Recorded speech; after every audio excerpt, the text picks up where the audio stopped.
গেছে চৌকিদিঘি। ভারী বৃষ্টিপাত এবং উজান থেকে নেমে আসা পাহাড়ি ঢলে সিলেট এলাকা পানিতে তলিয়ে গেছে। এতে ওই এলাকার রাস্তাঘাট, ঘরবাড়ি এবং দোকানপাটে পানি ঢুকে পড়েছে, যা জনজীবনে ব্যাপক দুর্ভোগ সৃষ্টি করেছে। স্থানীয় সূত্রে জানা গেছে, গত কয়েকদিনের টানা বৃষ্টিতে সিলেটের প্রধান নদীগুলোর পানি বেড়েছে। এর ফলে নিম্নাঞ্চলগুলো প্লাবিত হচ্ছে এবং চৌকিদিঘিও তার ব্যতিক্রম নয়। অনেক বাড়িতে হাঁটু সমান পানি জমেছে, যার কারণে বাসিন্দাদের নিরাপদ আশ্রয়ে সরে যেতে হচ্ছে। প্রশাসন বন্যা পরিস্থিতি মোকাবিলায় কাজ করছে এবং ক্ষতিগ্রস্তদের সহায়তার জন্য পদক্ষেপ নেওয়া হচ্ছে বলে জানা গেছে।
ओला नहीं भानी जाने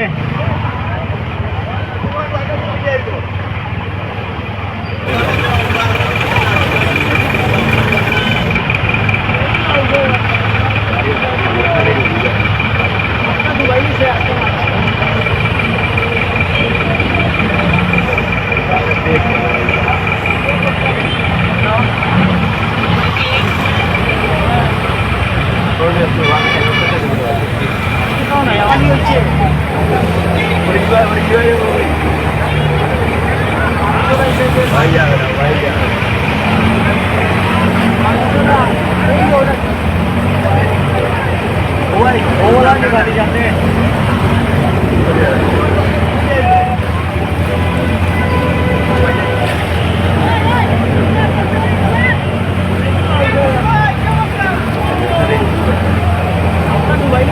गाड़ी साइलेंसर भारी